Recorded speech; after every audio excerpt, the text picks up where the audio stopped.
Hey, welcome KU football fans to a post-game edition of KU Sports Extra. I'm Benton Smith here with Tom Keegan, and Tom, we just watched another KU football win. Not just a win, but the second rout in a row where the defense gets 6 turnovers.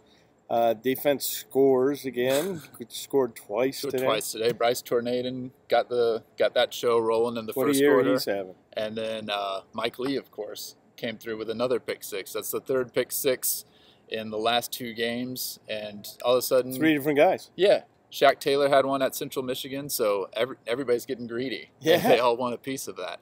But this was not a game that I don't think anybody expected KU to roll. But I mean, they dominated, and it was in large part because of the defense, but also Puka Williams was once again magnificent. Right, he was magnificent. I predicted 24-13 KU victory in a blog, but this was a blowout. I don't know that anybody expected a blowout like you said, but Puka Williams, again, tremendous, had a 52-yard touchdown run. Miles Kendrick said he has made this entire team more confident. I'd have to agree with that. The defense is a veteran defense. That's a playmaking defense now.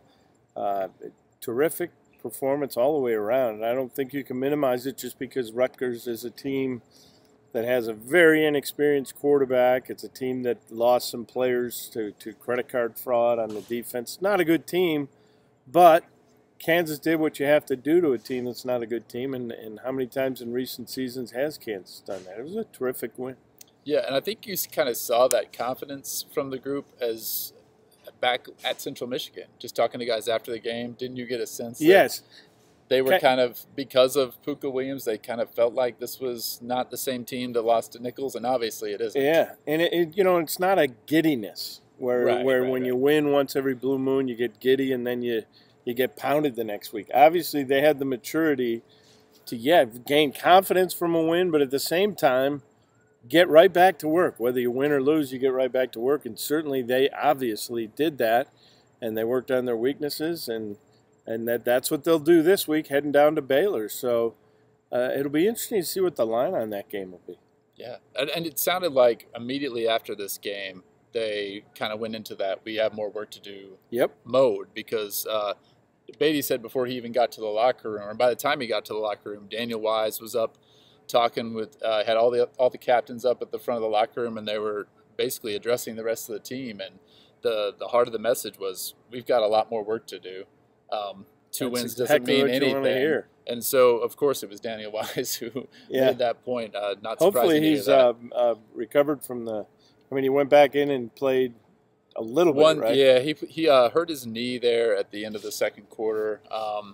Tried to play one snap in the third quarter, and he was just moving so slow, and he just checked himself right back out. But he didn't come to talk to us afterwards, but both Mike Lee and Joe Deneen, when I asked them about him, said that he said he was fine, and if it was a situation where they had to play him, he would have made himself go out there and play. So probably not a long-term thing. At least they certainly hope it's not. And, if they've got such depth at running back, Deron Thompson goes in at the end, and it's just outstanding, 55-yard touchdown run. And you've got Khalil Herbert, who had a 291-yard game last year. Yep. Today, the first time he touches it, 59-yard touchdown, and he only touched it twice today. And then, obviously, Puka as well. And then you've got Mike Lee, who looked very much like a running back on that interception return, following blockers. He looked terrific. Yeah, I never would have thought this before the season began, but you get the sense right now that this KU team actually does have at least some sort of a chance to go to Baylor and win.